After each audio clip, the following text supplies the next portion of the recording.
রাজনীতিবিদদের ultimate goal হচ্ছে সংসদ সদস্য হওয়া বা ফাইনাল গোল বা ফাইনাল টার্গেট। এখন দেখতে হবে যে আমি রাজনীতিটা কোন অ্যাঙ্গেলে করছি। আপনারা দেখে থাকবেন আমার যে কোনো রাজনৈতিক প্রোগ্রামে আমার যে বক্তব্যগুলো সেটা হচ্ছে সাধারণ মানুষের ভাগ্য উন্নয়নের জন্য কাজ করা।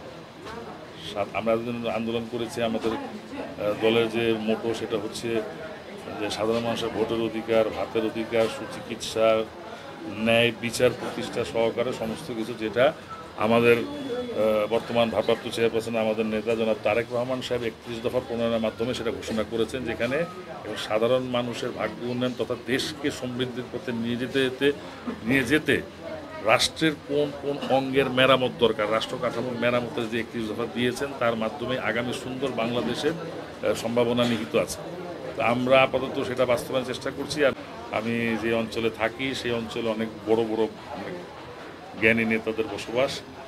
আর যেটা আমার দেশের বাড়ি যেখানে, ওইখানেও যারা আছেন তারা অনেক আপনার গুরুত্বপূর্ণ নেতা এবং তারা অনেক পরীক্ষিত এবং জনগণের কাছের মানুষ। তো আমার যতটুকু জনগণের কাছে যাওয়া হয়েছে দলীয় কর্মকাণ্ডের কারণে, অ্যাকচুয়ালি কোনো জায়গায় যে ভোটের কারণে যাওয়া ওইরকমভাবে হয় নাই। সো আমি মনে হয় না যে ওইরকম কোনো কিছু হচ্ছে। আমার নেতা জনাব রুহুল কবির রিজভী আহমেদ আগেই বলে দিয়েছেন যে আগে ভাবতে হবে কি মাথা আগে না লেজ আগে। আমার যে মূল চাহিদাটা একটা গণতন্ত্র প্রতিষ্ঠা করা এই দেশে, মানুষের ভোটের অধিকার প্রতিষ্ঠা মানে গণতন্ত্র প্রতিষ্ঠা করা। গণতন্ত্র প্রতিষ্ঠা করা মানে হচ্ছে জাতীয় নির্বাচন দিয়ে জনগণের সরকার প্রতিষ্ঠা করা। সেটা হচ্ছে গণতন্ত্রের ফার্স্ট আমরা যেটা মনে করতেছি এখন। তো সেটাই তো আগে হওয়া উচিত নাকি? কারণ আপনি স্থানীয় সরকার নির্বাচনে তো কোনো সরকার, স্থানীয় সরকার নির্বাচন দিয়ে তারপর কোনো সরকার ক্ষমতায় আনতে পারছেন না, সরকার প্রতিষ্ঠা করতে পারছেন না। আপনাকে একটি গণতান্ত্রিক সরকার প্রতিষ্ঠা করতে হলে জাতীয় নির্বাচনের মাধ্যমেই করতে হবে, জনগণের ভোটের মাধ্যমেই করতে হবে। সো দ্যাট ইজ ওয়াই আমরা চাচ্ছি যে একটা গণতান্ত্রিক সরকারের দেশে আসুক। সেই ক্ষেত্রে যদি জনগণ আমাদের দলকে ভোট দেয়, আমাদেরকে ভোট দেয়, তাহলে আমরা অন্য কারো ভোট দিলে ওয়েলকাম, আমাদের কোনো আপত্তি নেই। কিন্তু আমাদের বক্তব্য একটা গণতন্ত্র প্রতিষ্ঠা করতে হবে। আমি দেখেন একটা কথা স্পষ্ট বলি, দেখেন আপনি গণতান্ত্রিক পরিবেশে গণতন্ত্রগামী মানুষ হিসেবে আমার কথা হলো যে আপনার রাজনৈতিক দল করার অধিকার আছে, আপনি করবেন। আপনার নির্বাচন করার অধিকার আছে, আপনি করবেন। আপনাকে গ্রহণ করা না করাটা একদম টোটালি ডিপেন্ড করে দেশের জনগণের।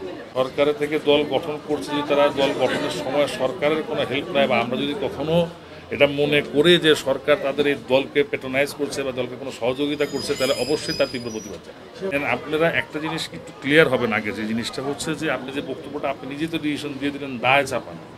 আসলে দায় চাপানো দায়ী কি না সেটাকে আপনি প্রমাণ পেয়েছেন?